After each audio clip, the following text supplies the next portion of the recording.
what is the incentive of a wealth manager? It's to maintain the assets under management. Right.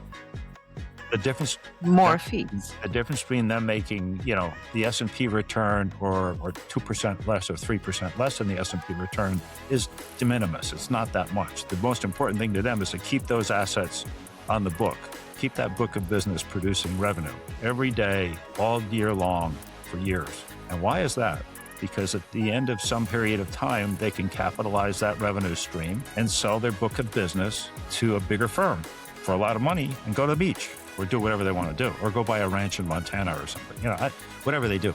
But I can't tell you how many people in the industry I have known who have gotten rich, never outperforming the index. They've accumulated assets because they're really good salespeople.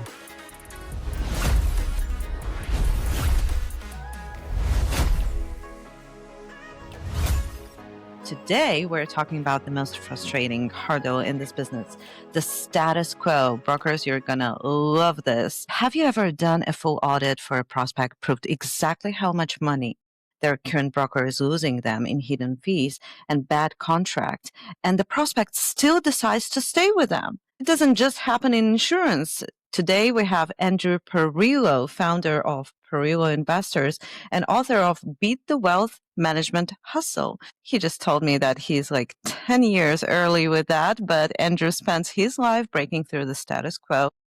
Andrew, you deal with highly intelligent, successful people, yet they will stick with a bad wealth advisor for decades, slowly bleeding money to hidden fees and other issues. In the insurance world, CEOs do the exact same thing, by the way, with those bad health plans. We're talking about inertia. People don't want to change, okay?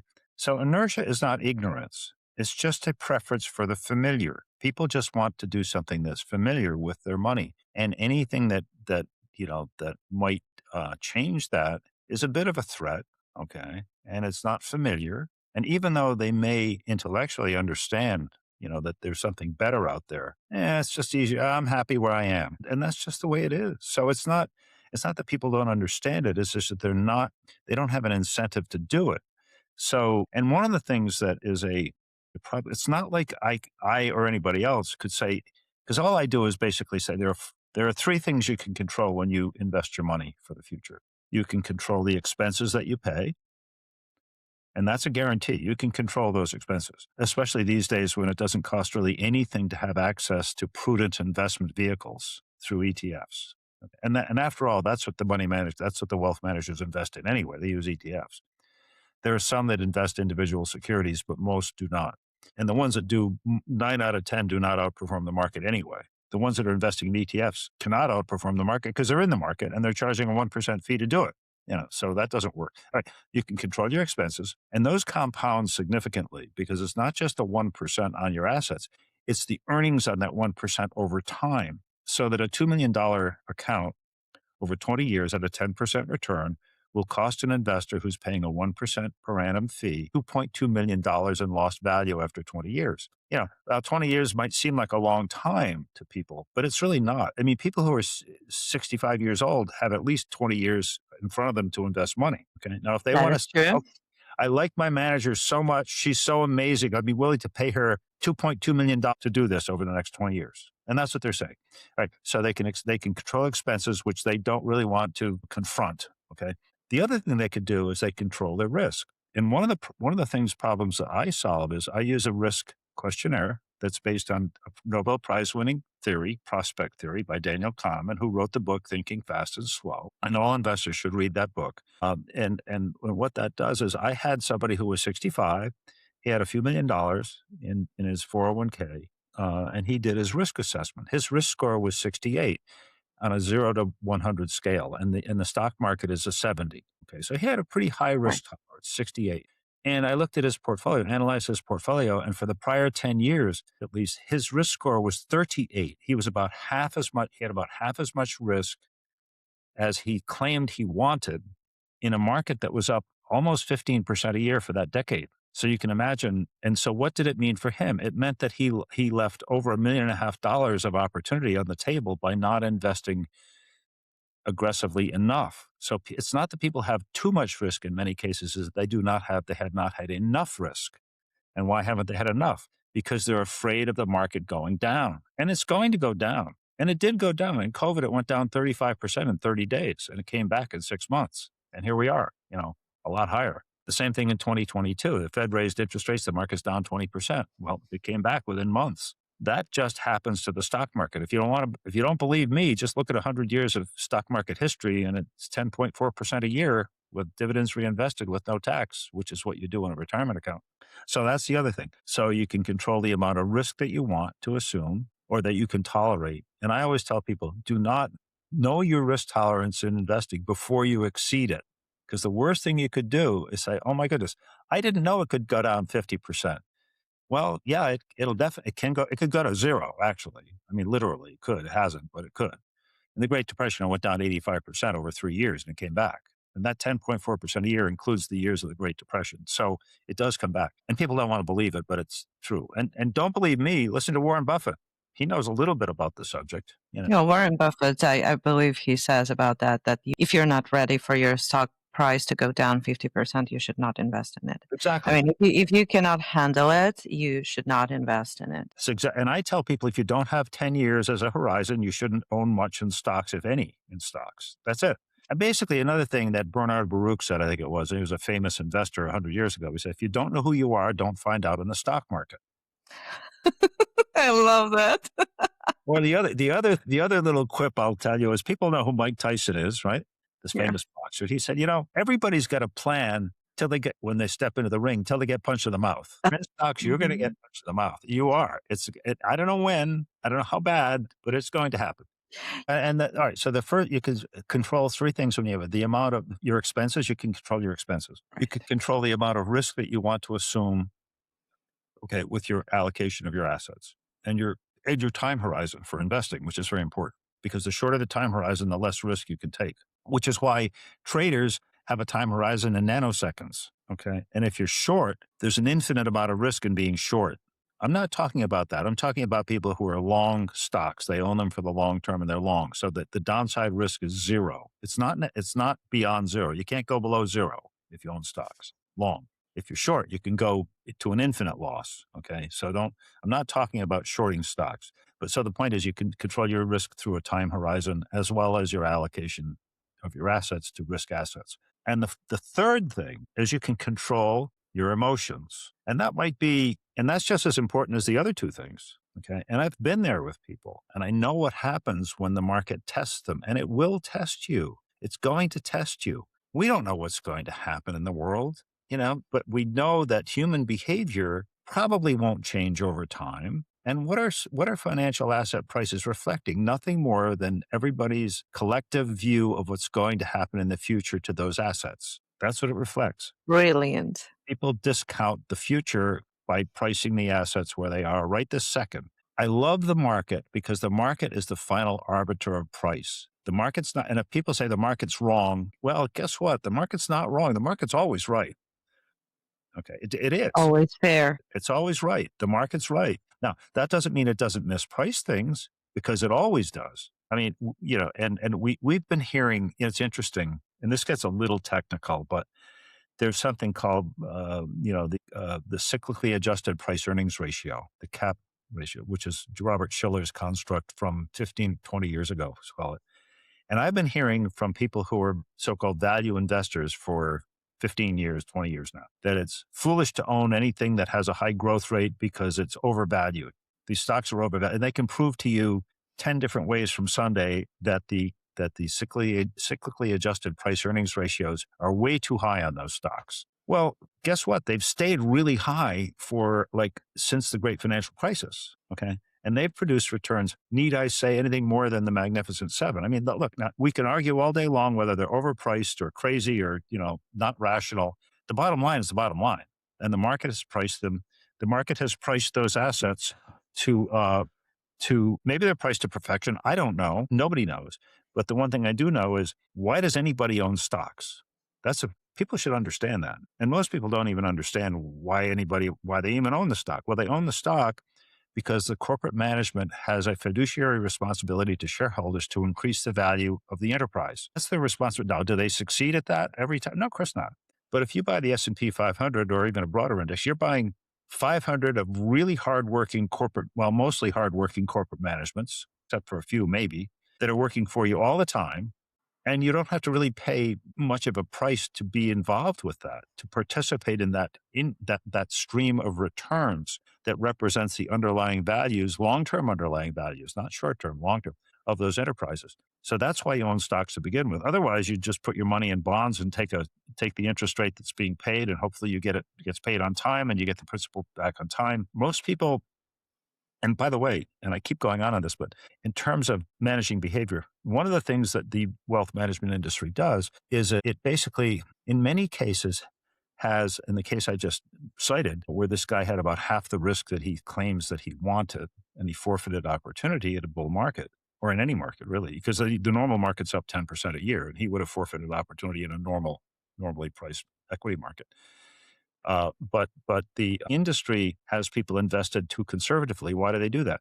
They do that because what is the incentive of a wealth manager? It's to maintain the assets under management. Right, that is correct. The difference Because more them fees. the difference between them making, the S&P return or 2% less or 3% less than the S&P return is de minimis. It's not that much. The most important thing to them is to keep those assets on the book, keep that book of business producing revenue every day, all year long for years. And why is that? Because at the end of some period of time, they can capitalize that revenue stream and sell their book of business to a bigger firm for a lot of money and go to the beach or do whatever they want to do or go buy a ranch in Montana or something, whatever they do.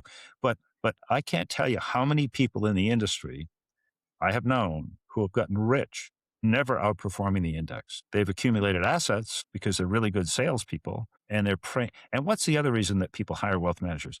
Daniel Kahneman, who was a Nobel Prize winning psychologist, basically won the Nobel Prize for prospect theory. Theory holds that people are about 2.5 times more concerned about losing money than about gaining with their money. And I think that most people can understand that. And why is that? Well, just in our DNA is the will to survive. So if we have a physical threat, we want to avoid that threat.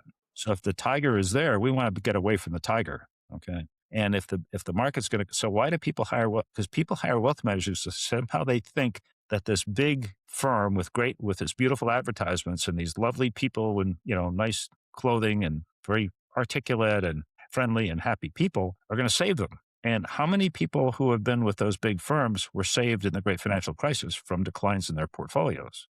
Not so much. The question themselves, but I would submit that it was very few, if any, because these firms do not think they can time the stock market, and they don't try, which is, by the way, I don't think you can time the stock market either. And I have statistics that will show you that all of the return in the S&P 500 in excess of treasury bills, the 91-day or so-called 3-month bills, they're 91-day bills. Yeah. But the has been generated in less than 6% of the months since the early 1960s. So you would have been better off if you missed the best 5.5% of the months since 1960. You would have been better off just rolling treasury bills, 3-month treasury bills. That's just a fact. So all the return comes in a very small percentage of the time when the market goes up. Most of the time, the market is going sideways or down. It just is. People don't want to believe that. They want to think, oh, it's a straight line. It's not a straight line up. It's just a slow advance. And oh, by the way, the dividend income is a big component of anybody's return in equities over time. So what I do is like super boring. Okay. I'm talking to you and you get it. But most people are saying, what's this guy talking about? I want to know what I'm going to get next week or next month or next year. I don't know how to get rich in a year. Well, Sorry. that's because I read Benjamin Graham when I was 20 years old. That was a long time ago. And interpretation of financial But statements that long, was the first it one. wasn't that long ago, Marco. It was not that long ago. It was 18 years ago, but that was No, enough. for you, it doesn't look like it was long ago for you. You look pretty young to me. Thank you very much. But this book shaped my worldview. And I think that it's just every single person who has ever tried to invest anywhere should read this book first because it just teaches you patience. And Drew, it Seems to me that those wealth managers are just building relationships with their clients. They're really advanced in that, and they're keeping them away from the numbers. So these are like two things that they're doing over time. In order to beat that system, you actually need to first understand the system. So do you have any idea how they do that? What have you observed? Yes, What I what do your clients tell you before becoming your clients? Okay, what the prospects before becoming your clients?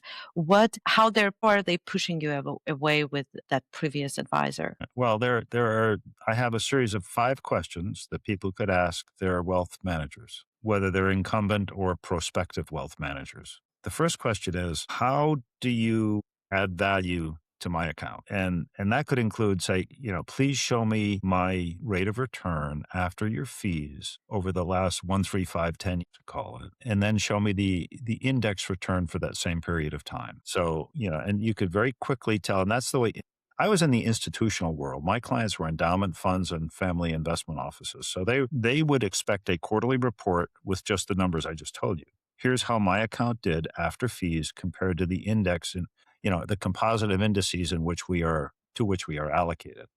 Okay. It wasn't always 100% equities, obviously. There were other asset categories in there. I mean, including hedge funds and private equity and so forth and so on. But the point is that the first thing you have to understand is, does the manager add value after fees compared to what you could do yourself in an index fund? And then the next question is, what are your structural advantages to add value? And if somebody asked me that question, I would say, I'm going to save on expenses and I'm going to be consistent and patient, because one of the things that you mentioned is very important. It's a superpower. It's just being patient as an investor. What's Warren Buffett's favorite holding period? It's forever. It I mean, is. It's it's just buying and it keeping sounds the funny, but it's like, now is that, first of all, he doesn't own just one stock. Okay. So he's not going to be exactly right on every holding he's had. Okay. Some aren't going to work out so well. And over time, he'll make changes. But the point is that he's patient. So patience is a superpower that everybody has that superpower. You don't have to be, somebody said, I don't have time to watch 5 screens a day and manage my money. I said, well, goodness, you don't, do you you really don't have to. you think your money manager is doing anything with your portfolio on a day to day, week to week, month to month, or even And quarter? you don't want the managers to do anything with your money day to day and week to week basis. You don't want that kind of manager for your money. Because they're probably going to whipsaw you. But anyway, if they don't, Yeah, good. And some might be good. I shouldn't say that there are some very skillful people. And first of all, everybody, well, I would say not everybody. I mean, Madoff was an exception. There are frauds out there. There are frauds. But all I'm saying is, the things that you could do to protect yourself is to just require demand disclosure.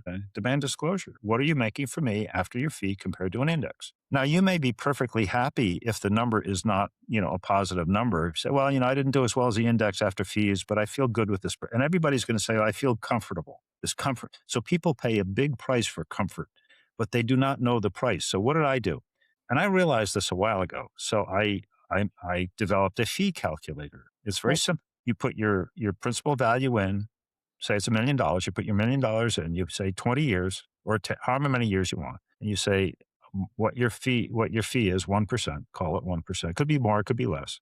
And then you say, what am I going to earn? And call it 7%. Well, the answer for $1 million over 20 years is $660,000 is the difference for paying 1%. And so you find out when, like, it takes 30 seconds to do the calculation, maybe to put those 4 numbers in, and you get an instant answer. And so I went to an internet search a couple of weeks ago, and I said, okay, show me the fee calculators that are available to people. And I looked at, and anybody could do this. And what they're going to find is they're going to find some fee calculators. Some of them were from government entities from some of the Commonwealth nations, Canada, Australia, New Zealand, but a number of them were some of the big firms here, which required you to put an email account and your phone number and so forth in there. They wanted to capture your information so they could pitch you. But the thing is, that it wasn't the numbers that I just talked about. It wasn't, the 4 numbers I talked about. It was, well, let's see now. Let's see that. What's your tax rate? What's your, and what kind of fee are you going to be paying? And they're all assuming that you're going to be paying certain fees on things, but there's no simple way to figure out, okay, my total account is X, my time horizon is Y, my fee is Z, and my return is A. no, it's simple. It's a simple calculation, compound interest calculation, but they're not available. And I actually wrote a Substack article on this subject. And the reason that it doesn't exist, there's a reason that there's no simple fee, except for mine, on the entire internet. I'm serious. Do a search. You won't find one. And mine doesn't even come up either. I'm probably on page 20, of the search. I don't have the SEO capability that these big firms have, but they won't find it. And why is that? It's because they don't want you to know the answer. That's why, duh. If they wanted you to know the answer, they'd do a simple calculator like the one I did. What can I tell you? And so those are just some fundamental factors about what the industry is doing. And, it sounds like what can I say? And I think there are some wonderful, smart people in the industry, but their incentive is not, and by the way, the SEC, which everybody knows about, in its November 2025 examination, uh, agenda, has included the question about are the fees, the asset-based fees that managers are charging, consistent, and are they aligned with the client's best interests? They're And concerned. that's interesting. I don't know what their answers are going to be, but I'll tell you, if they do that examination, they're going to look at it the way I do. And for whatever it's worth, I got registered in Colorado, and that required a 2-hour interview with the securities administrator in Denver, Colorado. And I did the interview. At the end of it, I mean, he was my buddy at the end of the 2 hours. He was like, "Oh, all this stuff is like, why doesn't everybody do this thing?" But I said, well, they don't need to because my business model is terrible. Okay. All right. I'm an RIA. Okay. I get $100 million of assets at 1%. The fees grow 10% a year over time. The fees come in every day. So I'm making money when I sleep, when I'm on vacation, all the time. I get to sell that book of business for, some multiple of revenues and walk away.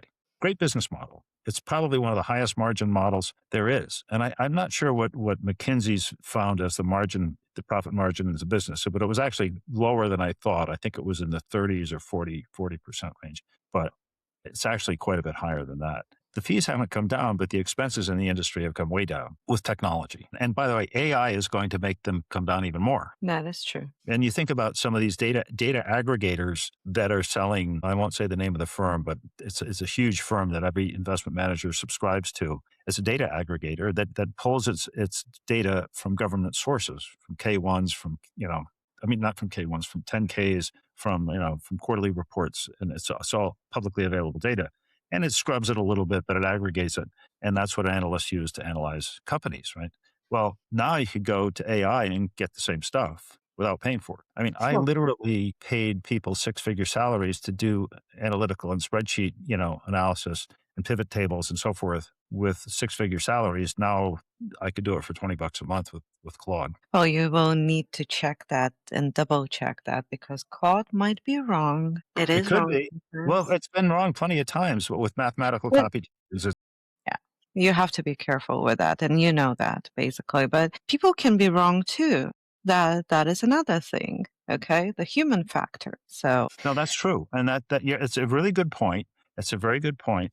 But, the reality, and the other thing is that Claude is getting better every day. we can see lots of people who are not paying attention to numbers. And here's my next question, because that is what I had in mind as you were talking about that. You talk about numbers, numbers, numbers all the time. But when you talk to prospects, they have been trained by these wealth advisors for years and sometimes decades to not look at those numbers and actually pay attention to something else. And I don't know how investment world works in that aspect, but I know exactly how full insured world works with corporate clients. It is one thing when you keep away one person from looking into the numbers, but it's another thing where it's a whole insurance committee or just committee inside the organization, and there are usually three or four or five or six decision makers. And they make them all blind to the numbers, to everything, because they create some ephemeral enemy which does not exist, but it's super emotional. And you're talking to your prospects. Let's assume they get interested in other options, but they're still stagnant. in making actual decision and making move. How do they fight with you? I mean, Well, I think do the they? resist but I think, Margo, that the resistance is primarily because they feel intimidated by what they see as a chaotic process of the market. But you show them the numbers, and then afterwards, I can assume I'm not making any points, but I can assume that some of them, even after seeing those numbers, is not going to become your client. Is they're going to But stay with they the don't incumbent? they don't trust. One thing is at work here is they want to transfer the responsibility. They don't want to accept the fact that they are their own chief investment officer.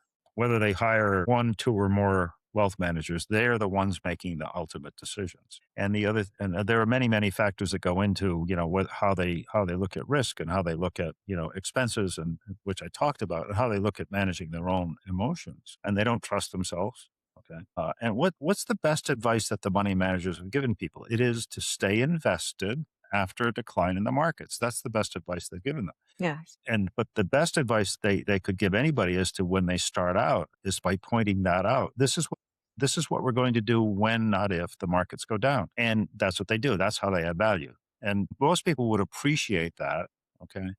Whether or not the manager is doing better than the market, it doesn't make any difference.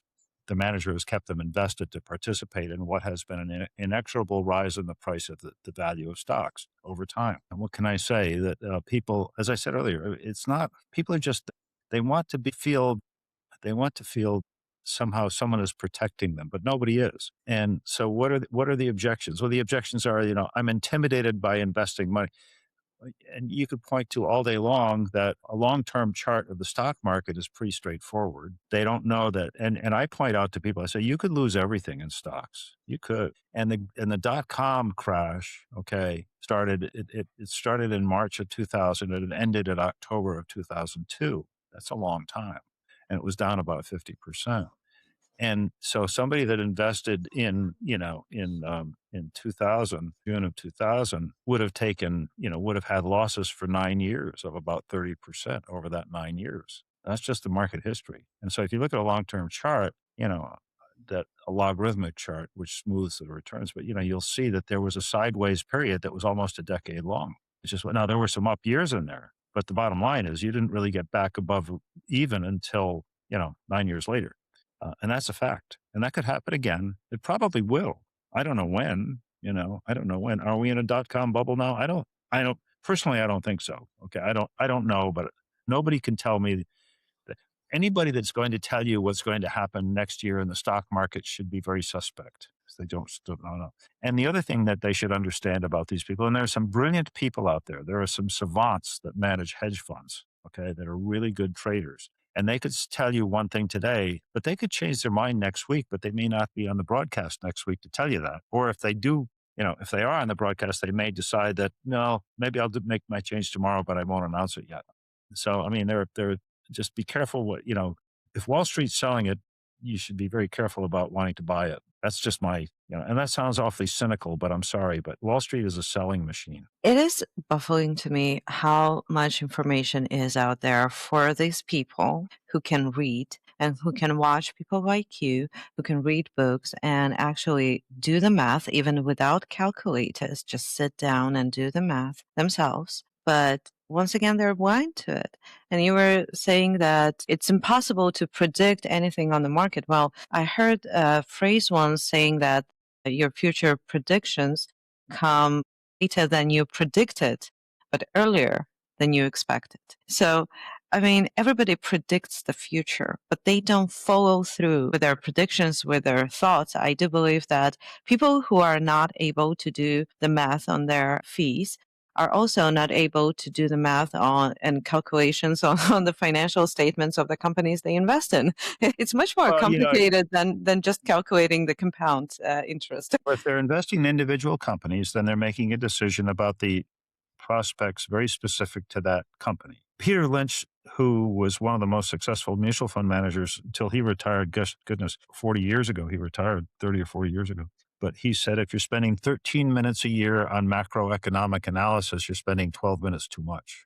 We all have various worries of different at different levels and different degrees. But think about the things about which you've worried, and how many of those worries have actually materialized the way you thought they would. All right, Yeah, like, probably not as not many as a lot. expected. Usually, when something bad happens, no one expects it. It's like 9 times out of 10. Okay. Yeah, And well, then there's a 10th time when you just assume that everything will go wrong and something out of it just comes true. That's it. That's yeah, called pessimism.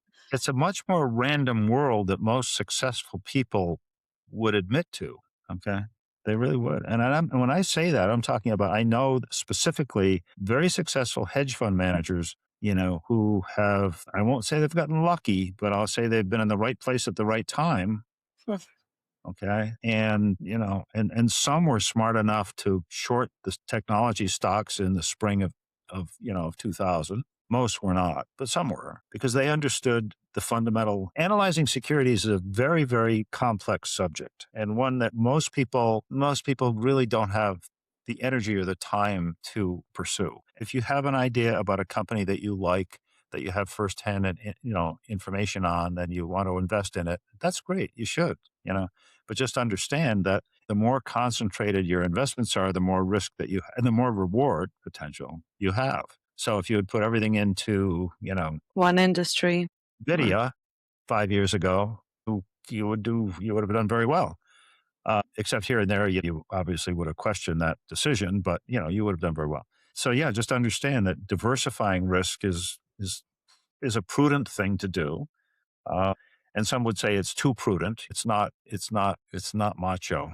No, it's like it's not. You got to be more aggressive. Well, maybe, but most people don't do that. So, look, if you own the S&P 500 or even the broad market index, you've owned some companies that have been terrible. They've been disasters. But on balance, they've done pretty well. On balance, the other companies have done better, and so they've compensated. That's diversification. And the same thing more recently is non-dollar denominated stocks only did better starting about a year and a half ago. They started doing better than domestic dollar denominated stocks, but they had underperformed dollar denominated stocks for a decade or more, and only recently have they been doing better. But then they started to do, and they did a lot better last year.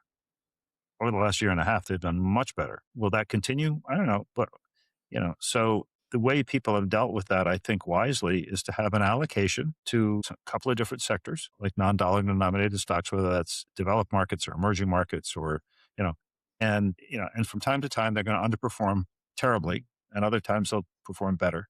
But the point is, your opportunity set is broader. So when those opportunities are fruitful, you will participate. So I mean, and if you're smart enough to get in and out, then good for you. And not that many people are smart enough to do that. do you think that this trend of just following the large corporations and following the status quo will change over time?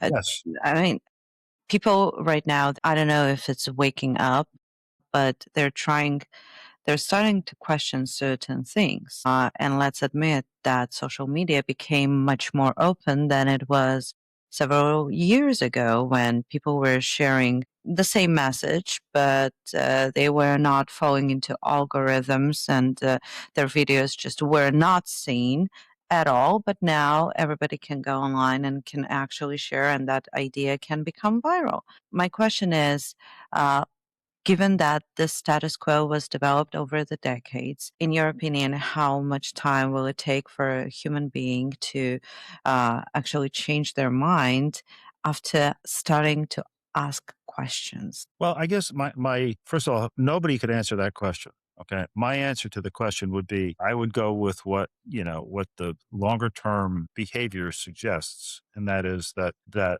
human behavior really doesn't change over time. It goes from being very, distraught to being elated. Okay. And everything in between. It spends most of the time in the middle. Okay.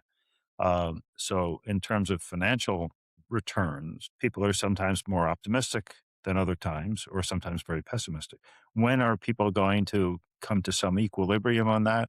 And what's interesting to me is maybe we're seeing some of the equilibrium now with the more efficient spread of information on the internet in the and the internet's been with us since the mid 90s, basically. Do you see this gap getting closer? Do you feel like it is easier for you to convince people in 2026 than it was like 6 years ago or 7 years ago? Yeah, well, I'm introducing something entirely new, but basically, I guess what my sense is, and it's not scientific. My sense is that Your sense only. the younger cohort, however you want to define them, but people who are 20s to call it. Okay.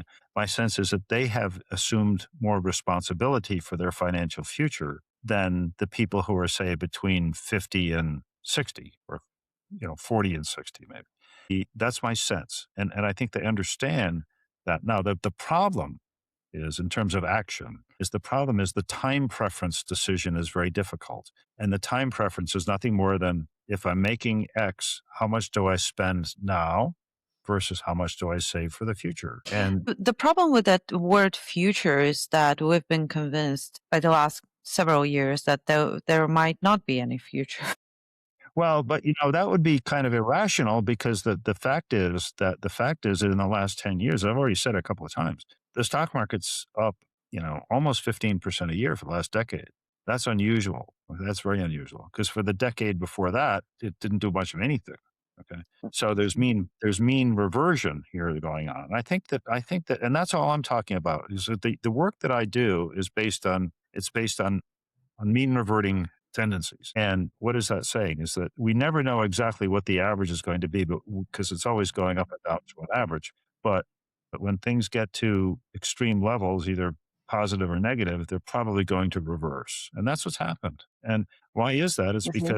because I don't know why it is. All I know is it's happened historically. I can't explain everything, and I'm not sure anybody can. Again, this thinking fast and slow by these Nobel Prize winning guys, Kahneman and his partner Tversky, is brilliant work.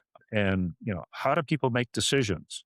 And it gets into that. That's a little more technical for this conversation, but again, it's prospect theory, and I just apply prospect theory to determining people's appetite for return and tolerance for risk and put a number on it. So what I do is I do not say to somebody, well, you're a young person, you're probably an aggressive investor. That's totally false. That could be completely false.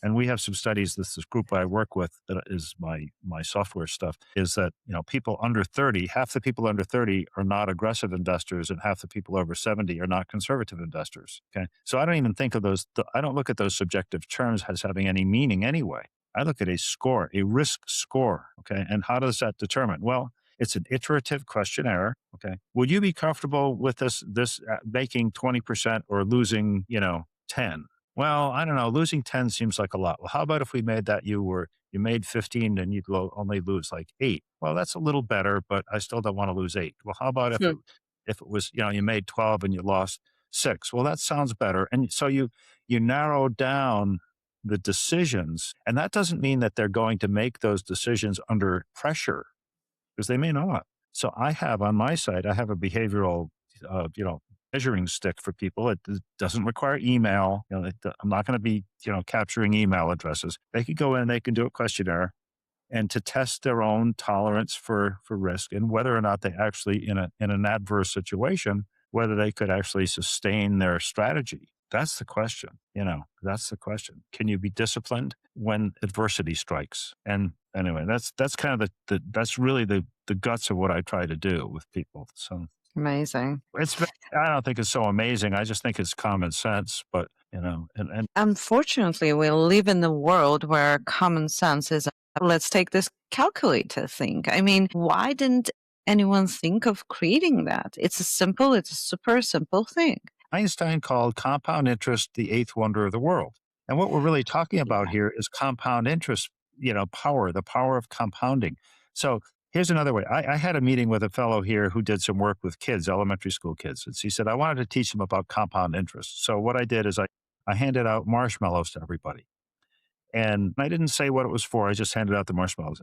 And then about 20 minutes later, he said, "Okay, I'm going to give out some more marshmallows, but if you have a marshmallow, I'll give you one. But if you don't have a marshmallow, you don't get another marshmallow." And then after that, he said, "Okay, if you have two marshmallows, I'll give you a third marshmallow. But if you ate your marshmallows, you get no more marshmallows." So basically, it's saying that that's the way compound interest works. It's an interesting metaphorical, example of compound interest. To me, it was. I thought it was kind of cute because I think kids could understand that. Oh my God, I ate the one marshmallow I got, and now I don't get another marshmallow. Right.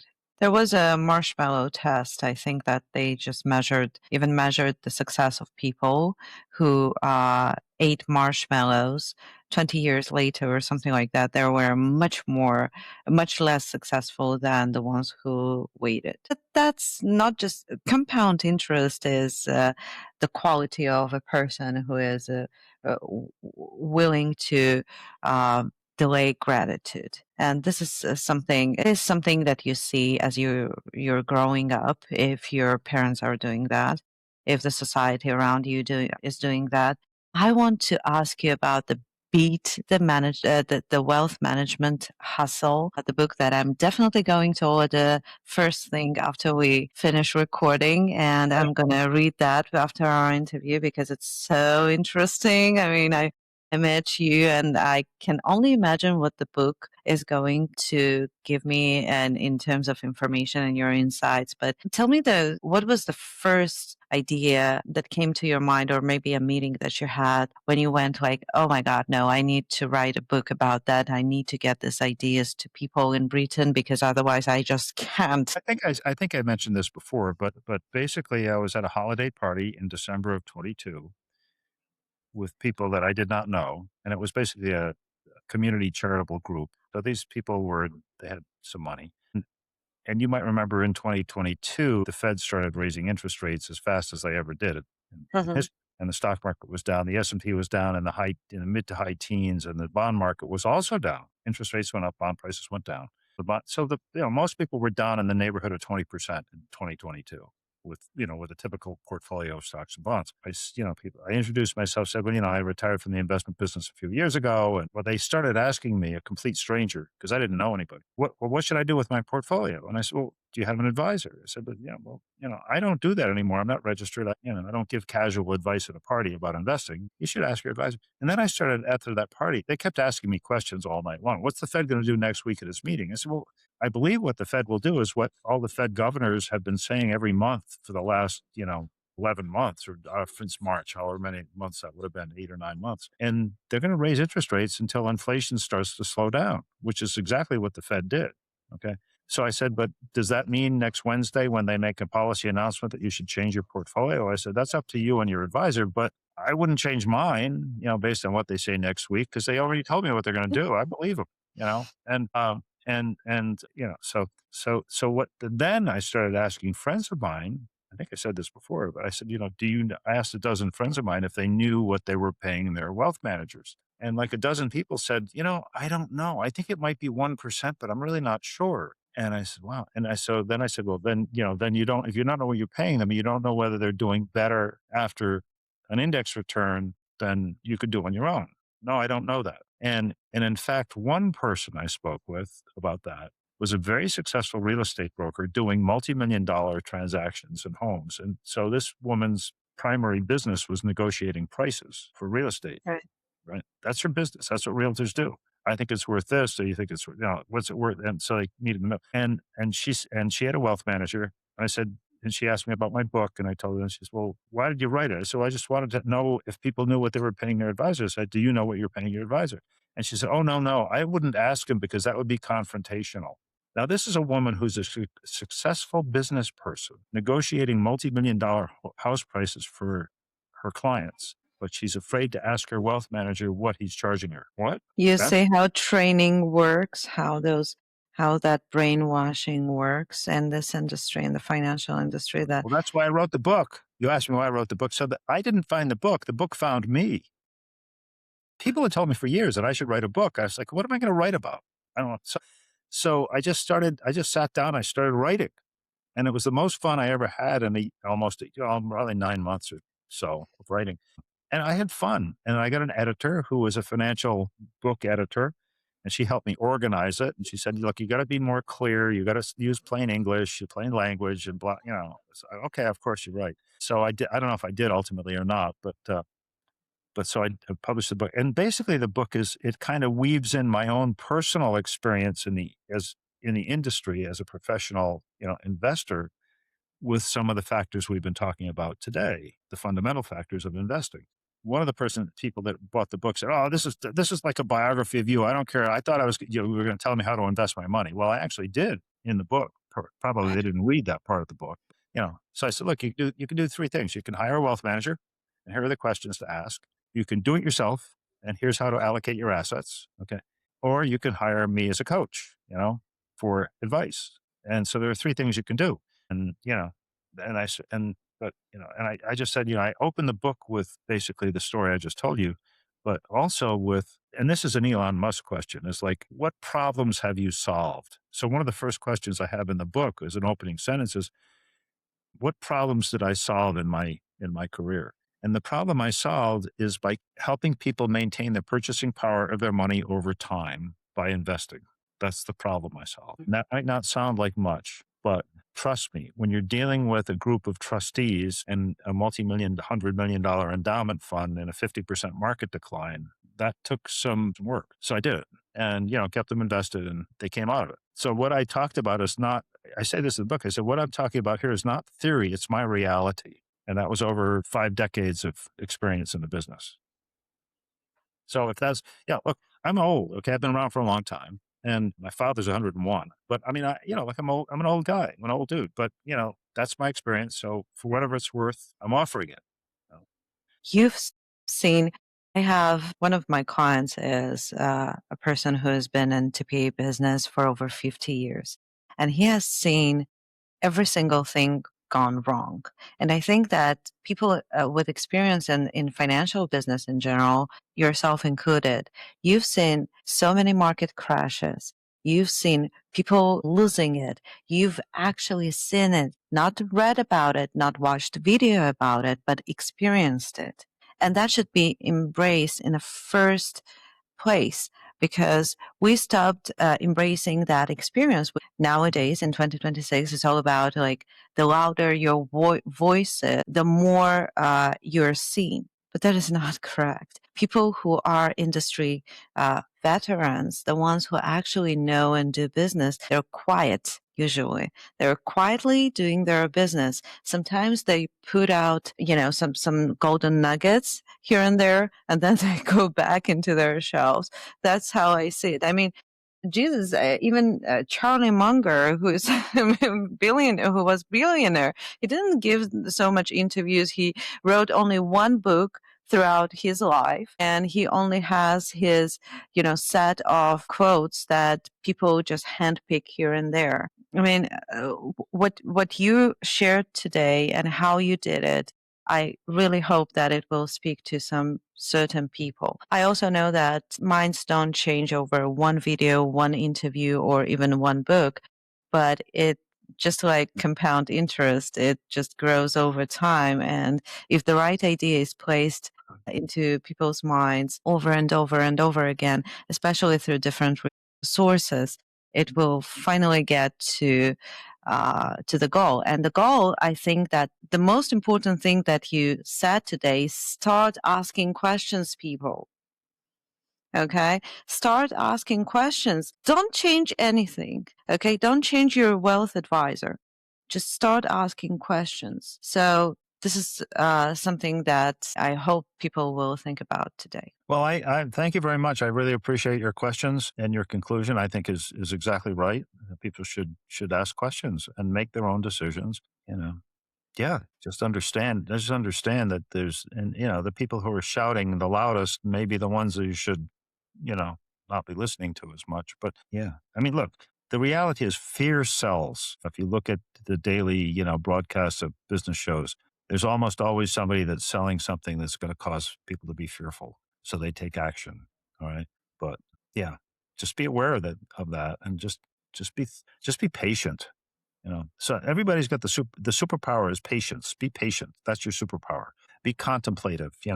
Just be patient. That is a beautiful message, Andrew. I would love to have you back on the show later this year. Thank you so much for being here. Prospecting Brokers, you've got the message. See, you're not alone. Obviously, the financial sphere in general is full of status quo messages, and people who are breaking through that, who are trying to change people's minds, first of all, need to be patient.